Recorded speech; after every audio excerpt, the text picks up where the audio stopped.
Okay, so let's get started. First, I want to thank everyone who registered for this webinar. I certainly hope you will find some value in the topics discussed. That is my goal, to provide knowledge obtained through my experiences. My name is Lauren Green. I put this event together, and the topics discussed are based on my background while transitioning from active military service to civilian life. So a little bit about myself. I enlisted in the Marine Corps in 2005 at the age of 23. My initial MOS was air traffic control, which is hard enough, and I didn't have the eyesight for it, as I'm colorblind, blues and greens mostly. So then I lateral moved into the intelligence field, specifically topographic intelligence. I made maps for mission planning, maps that require specific color schemes. Somehow I was able to guess the correct shades of blue for bodies of water. I served in Okinawa, Korea, Afghanistan, and aboard the 15th Marine Expeditionary Unit aboard the USS Peleliu. And I finished my career under my own terms out of Camp Pendleton in 2014. I'd had enough of intelligence, so I decided to go to school for 7 years. I used the GI Bill to go to school here in Southern California. I first attended Palomar College in San Marcos, earning associate's degrees in science and mathematics and media and communications. I transferred to CSUSM, where I earned a bachelor's degree in mass media. And finally, I decided I needed to obtain a professional degree, so I enrolled in the MBA program at the University of Redlands. I just recently finished that program at the beginning of March. While I was attending my undergrad courses and utilizing my VA education benefits, I worked in the Veterans Services Office at Palomar College, assisting other veterans with their education benefits. After I transferred to CSUSM, I was hired full-time in the Palomar College Financial Aid Office, assisting all students with their admissions and financial aid needs. It wasn't until I took my first class in the MBA program 2 years ago that I had any kind of formal education with regard to finance, and I discovered that our education system is failing us. I went through 12 years, kindergarten through high school, and never heard anything about personal finance. Even 4 to 5 years of post-secondary education failed to require a class as a general ed requirement on a subject that affects everyone. I didn't receive any kind of formal education regarding finance until I decided on my own to enroll in an MBA course. So that's what drives my passion now, educating people on the importance of personal financial literacy in my current position as a financial services consultant. And with my background, I'm in a unique position to offer even more value to military veterans like myself. So tonight's agenda, we'll be discussing education, VA disability ratings, TSP and SGLI replacement options, tax advantage retirement strategies, and some career and work opportunities.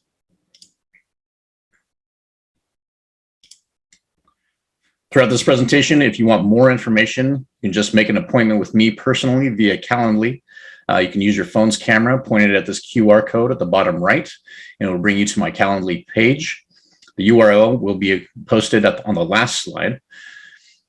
You just need to select a Veterans Financial Workshop and complete the appointment request. The system will automatically produce a Zoom link and email it to you. You'll then receive text message and email notification reminders of your scheduled appointment up to the start of the appointment. Please note, all of my services are free of charge. We can discuss any or all of these topics, and you will not see any bill from me. That is not how I earn my living. I earn my compensation only when a client decides that they want to sign up for a specific financial product. Then the financial company who owns that product, happy to have a new client, will pay me for bringing them that new client. So nothing comes from you, okay? Note that this QR code at the bottom for my appointment center will be on the bottom right of every slide from here on out. Okay, so the first topic I wanted to discuss is education. Most veterans know that they qualify for some type of VA education benefit, the most common being the post 9/11 GI Bill. It pays for veteran students' tuition and fees and provides BAH based on the school's zip code for up to 36 months of training. However, there's also a little known program called Vocational Rehabilitation, or Voc Rehab. Veterans with a VA disability rating of at least 30% can qualify for Voc Rehab. Veterans who qualify can convert their post 9/11 GI Bill benefits into the Voc Rehab plan. They can earn the same type of benefits, tuition, fees, BH, all that, but it has a few additional perks. Any class that a Voc Rehab counselor authorizes can be payable. Okay, so this works even through graduate programs. So for instance, if you wanted to be a lawyer, that was your goal through the Voc Rehab program, you can't be a lawyer with just a bachelor's degree. Therefore, in order to satisfy your Voc Rehab program, it would then be necessary for you to attend law school after your bachelor's degree, making those courses also payable. So this goes beyond the 36 months of training offered just by the post 9/11 GI Bill. Also, anytime a veteran is utilizing VA education benefits, they can qualify as a VA work study. This is a part-time job paid by the VA as a tax-free hourly income while going to school. This is only available to veterans. So if you work in a place with a high population of veterans, you can find something that I found when I started working at Palomar College Veteran Services Office, something that had been missing since my EAS, camaraderie. I really didn't know how much I'd missed being around other service members, people who had been through the same experience as I. It was very nice to have that again while working in that office. The second part of education is financial aid. When I first attended Palomar College, I was using the GI Bill. My tuition and fees were paid for by the VA, and I was receiving the BAH. So I didn't have that pain of needing other financial assistance. Plus, I didn't really understand financial aid, didn't want to get student loans, and quite frankly, I didn't think I would qualify. It wasn't until my last semester, my second year, that I learned that I would likely qualify. And when I finally applied, I was awarded about $3,000 in grants just for that one semester. Grants are not loans, and you don't have to repay them. When I worked in the Palomar College Financial Aid Office, I learned that a public college's state funding is dependent upon specific factors, one of which is the number of students that are awarded financial aid. This means that your school literally wants to award you financial aid, as that increases their funding. Given my own experience, I figured that there were veterans like me who mistakenly thought the same thing. I created some queries that didn't exist in our system, and I ran some reports and revealed that only about 60% of veterans applied for financial aid. In a school of about 2,500 veterans per semester, that meant that there were about 1,000 veterans per semester that likely were leaving money on the table. So I brought this to the attention of my supervisors, even requested a meeting with the director of financial aid. To my knowledge, nothing happened. So I decided to add this topic to my webinar so I could inform my veterans myself. When you applied for financial aid, you're applying for federal and state grants. On the federal side, you have the Pell Grant, which offers up to $6,500 over the fall and spring semesters, with the possibility of additional awards if you attend in the summer semester. You can also get the FSCOG grant, which, depending on the school, can award up to $100,000 to $4,000 per year. Currently, there are also CARES Act grants, COVID-19 grants. The community college I went to, Palomar College, is currently awarding up to $2,000 for spring 2020 semester from the CARES Act funds. And there are state grants as well, awards of which are comparable to the federal grants if you qualify. So all these are applied for just by completing the FAFSA. So there's a lot of financial assistance available with regard to financial aid in school. Next, we'll talk about VA disability ratings. A lot of service members get out and are assigned a VA disability rating based on service-connected issues and disabilities. Most veterans are aware that they can access their records, including their disability ratings, on their vets.gov account. Once logged on, you can see your health care, education, disability, and records tabs. Now, keep in mind that the VA is in the interest of awarding the least amount possible for VA disabilities. The problem is, that's fine if the veteran will cease aging upon exiting the military, but that rarely happens. As you age, any defect, any issue that you have will continue to get worse exponentially. Your bum knee may be fine at age 25, but once you hit 40, there's a strong possibility that it will have gotten worse over the years. If you are unsatisfied with your current disability rating, you can file for a disability increase. You can do this yourself by selecting the link File for VA Disability Increase on your vets.gov account and follow the instructions. But if you're uncertain of where and how to do this correctly, there are third-party organizations that will do this on your behalf for a fee. A company that I've referred friends and clients to is Veteran Rating Advisors. They have an initial filing charge of $350. Then they'll go to work writing up your disability in the language that will convey the most accurate disability for your case. So here are a few case studies. This first veteran, single with no dependents, had an initial rating of 40%. which compensated him $673 a month. This third-party advocate was able to convince the VA to bump up his rating to 100%. So now he's being compensated $3,332 a month. He also received $13,000 in back pay, and his final fee was a one-time charge of $4,650. That wasn't due until his VA rating increase was final, and he had received that back pay, so he was able to pay it out of that back pay. The second veteran, with a spouse and 3 kids, also had an initial disability rating of 40%. Now notice, his monthly compensation was $200 more than the veteran with no dependents with the same rating. This just highlights the importance of making sure that all of your dependents are included on your eBenefits account. If you don't know how to do that, come talk to me. It's an easy fix. So they were able to convince the VA that this veteran's disability should be increased to 80%. His back pay was just over $12,000, and his final bill was $3,650 paid out of his back pay. The last case study was another veteran with a spouse and 3 kids, originally rated at 30% disabled, bumped up to 90% with a back pay of $15,000, paying $46.50 for their services. The company that I use works by referral, so make an appointment with me. We can have a discussion about it. Then I can refer you if you still wish to move forward. So moving on to the TSP, service members had the option of contributing to the federal retirement account, but unless you have a plan to or have a federal job after the military, you can no longer contribute. So what are the options? First, it depends on how much you have in that account. If it's less than $5,000, you may want to consider just taking the tax and 10% penalty hit. Withdrawing it all and doing whatever you like with it. However, if it's more than $5,000, you have a few more options. You can roll it over into an annuity that will continue to grow for a period of time based on the stock market, but with a guaranteed floor of at least 0%, meaning regardless of downward market movement, you wouldn't lose any money. That's an option we can discuss. Now, a part of responsible financial planning is life insurance. Why? Well, there's 2 types of death. The first is expected death. You're born, you grow up, you go to school, you get a job, retire, get old, then die in old age. That's expected death. But what happens when that plan is interrupted? What happens when someone dies during their working years, particularly when they have dependents that rely on the income that they provide? That's called unexpected death, and that's what life insurance is for. So there's 2 categories of life insurance, term and permanent. Term life is temporary. The insured is covered for a specific period called a term, could be 10, 20, 30 years, etc. Term coverage terminates at the end of the term and is less expensive. Permanent life insurance, as the name implies, is permanent.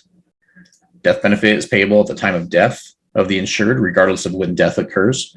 Obviously, coverage will terminate at the end of life. It is more expensive than the term, but it has the cash value feature that can increase your death benefit, act as a tax shelter, and a supercharged accumulation vehicle.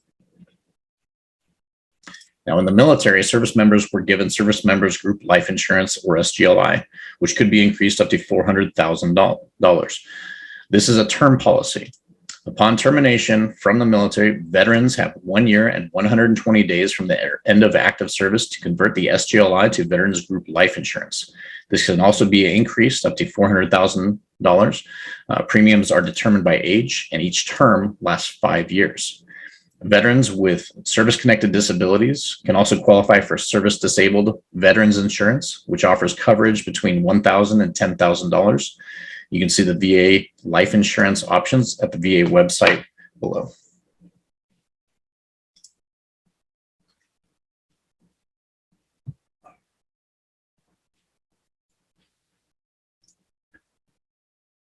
So much like internet, TV, and phone, you can bundle both your retirement and life insurance replacement needs into one convenient financial package. This one product acts as a retirement strategy that offers life insurance and provides a tax shelter. And that's called the Life Insurance Retirement Strategy.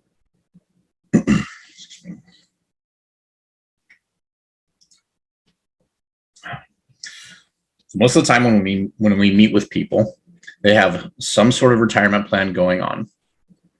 401k, IRA, TSP. These are all deferred compensation plans, and plans such as these have some gray area. There's a lot of confusion with regard to the rules.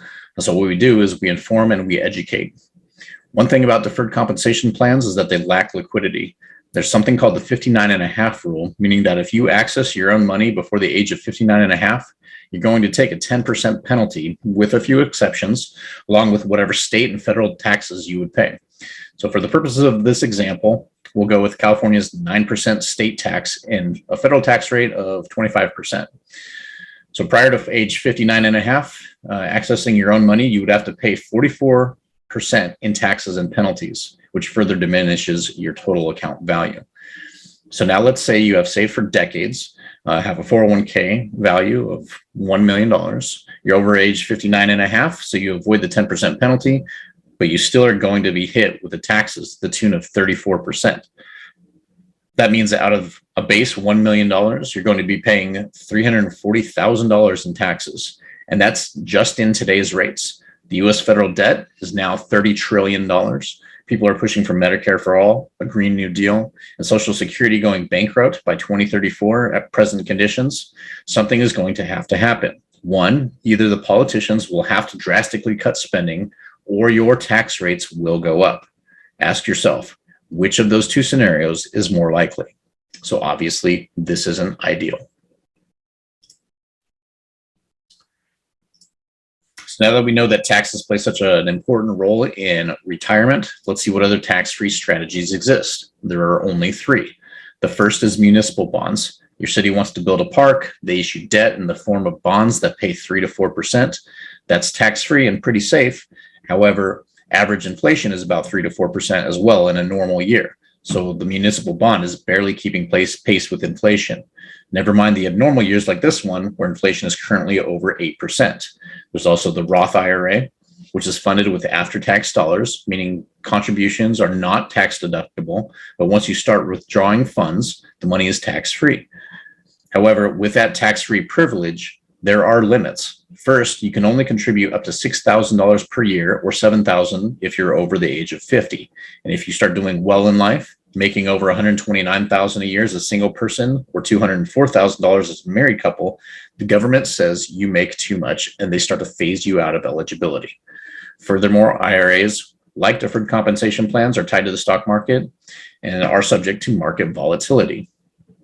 So here's the question. Is there a strategy out there that's tax-free, that's liquid, can beat inflation, has no contribution limits where you can never lose money? Does that strategy exist? The answer is yes. That's the life insurance retirement strategy. LIRP, LIRS, been called both, and it's based off of a permanent life insurance policy, but it's so much more than life insurance. It will act in the same way. There's a death benefit that's payable to beneficiaries when an insured dies. Let's call that death benefit $500,000 for the purposes of this example. Now, we know it's not free to have life insurance, so let's call the premium $75 a month. Now, the life insurance company says if you pay us more than your premium, we'll save that extra amount for you. We'll invest it on your behalf. So you say, sounds interesting, and you decide to round up to your monthly payment to say $500. It could be more, it could be less, whatever is within your budget. So $75 goes towards the cost of insurance, $425 goes into this account called the cash value. So why would you put your money here instead of anywhere else? It's because of how this account grows. It grows in a very interesting way. It's based off the stock market, but with this strategy, you can never lose. You're going to guarantee a floor of 0%. With this guarantee, they'll also impose a cap. Let's call that cap 13%. Now let's play it out over a few years to see how this works. The first year, the stock market, now when I say the stock market, I mean an index like the S&P 500. Say it's up 9% that your first year. That's great. You've made 9% on your money. So if you had $100,000 in your account, now you have $109,000. Year two, the market is down 12%. This is where you win big. You don't gain any money, but more importantly, you don't lose any money either because of that 0% floor. In fact, you've locked in the gains from year one. Year three, the market is up 15%. Now you've hit your cap. So your account increases by 13%. Year 4, the market is down 20%, not uncommon in a correction year. You're protected. Now, based on the floor and cap strategy, if your account was initially worth $100,000 at the end of this 4-year period, your account would now be worth over $123,000. That same $100,000 tied directly to the market is now worth $88,000. Which would you rather have? You are immune to market downturn with this strategy. Now, here's the cherry on top. Say you've been saving your money into this strategy for several decades and you've amassed $1 million in your cash value.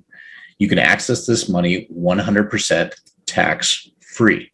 In fact, you've been able to access the funds in your cash value at any time with no penalties whatsoever, no taxes. This is because the cash value is under the shelter and care of a life insurance policy. The IRS literally has codes written to protect monies that are tied to life insurance policies.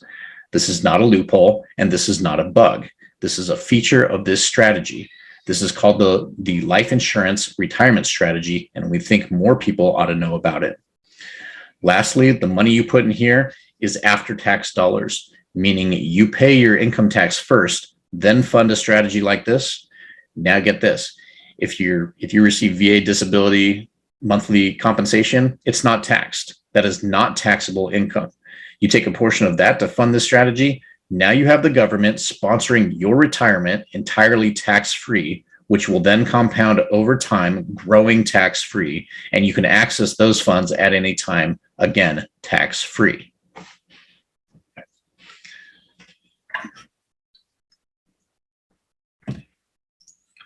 Now, the career opportunities of which I speak are with my firm.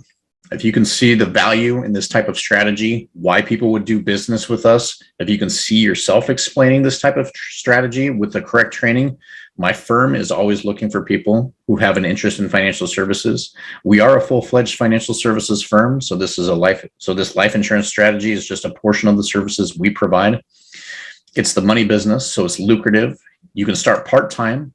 In fact, we do recommend that people start part-time due to the performance-based nature of the compensation. This is a remote opportunity. You can work from home, but you don't even have to be at home. You can do this anywhere. You can be on vacation and still do this.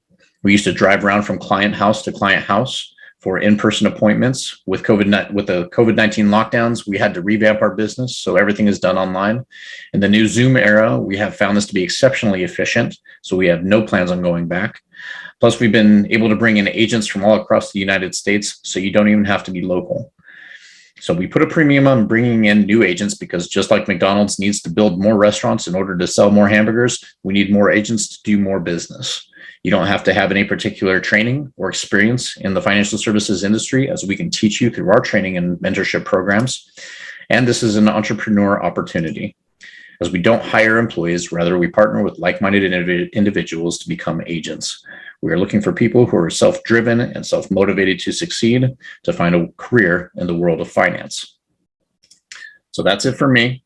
Again, if you wish to discuss any of these topics, please make an appointment with me via Calendly. We will discuss anything you wish, and you won't be bombarded by any sales pitch or pressure tactics.